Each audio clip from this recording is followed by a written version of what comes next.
The Patchwork Girl of Oz by L. Frank Baum. Chapter 1. OJO and UNC NUNKIE.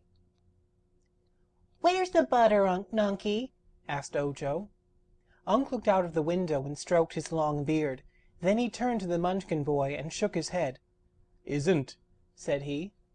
"Isn't any butter? That's too bad, Unc. Where's the jam, then?" inquired Ojo, standing on a stool so he could look through all the shelves of the cupboard. But Unc Nunkie shook his head again.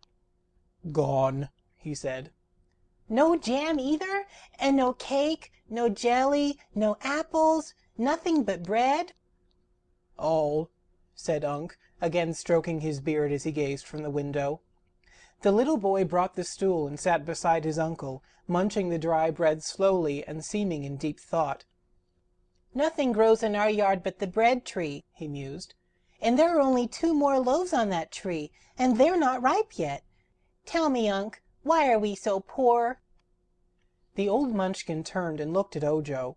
He had kindly eyes, but he hadn't smiled or laughed in so long that the boy had forgotten that Unc Nunkie could look any other way than solemn, and Unc never spoke any more words than he was obliged to, so his little nephew, who lived alone with him, had learned to understand a great deal from one word. "Why are we so poor, Unc?" repeated the boy. "Not," said the old Munchkin. "I think we are," declared Ojo. "What have we got?" "House," said Unc Nunkie. "I know, but everyone in the Land of Oz has a place to live. What else, Unc?" "Bread." "I'm eating the last loaf that's ripe.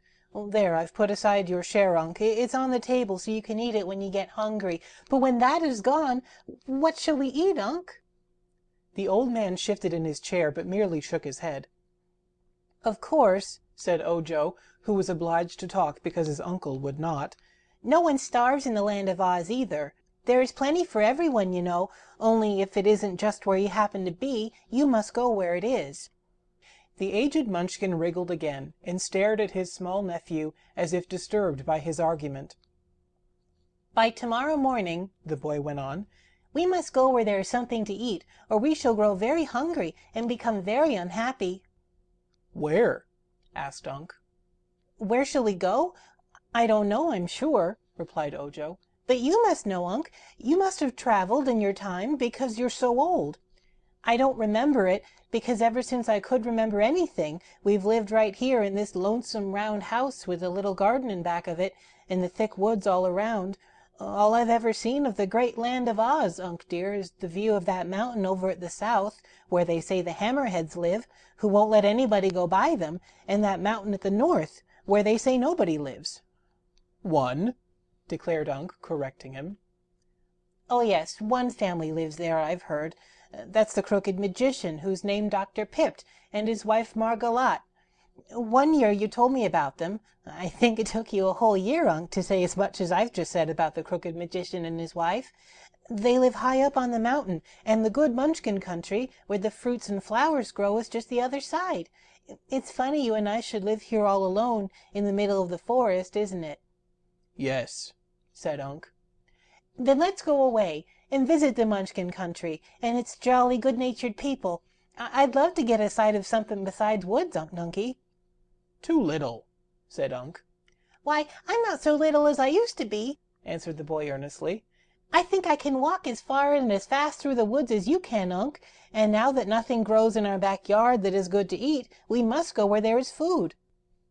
Unc Nunkie made no reply for a time. Then he shut down the window and turned his chair to face the room, for the sun was sinking behind the treetops and it was growing cool. By and by Ojo lighted the fire, and the logs blazed freely in the broad fireplace. The two sat in the firelight a long time, the old white-bearded Munchkin and the little boy. Both were thinking. When it grew quite dark outside, Ojo said, "Eat your bread, Unc, and then we will go to bed." But Unc Nunkie did not eat the bread. Neither did he go directly to bed. Long after his little nephew was sound asleep in the corner of the room, the old man sat by the fire, thinking. End of Chapter 1.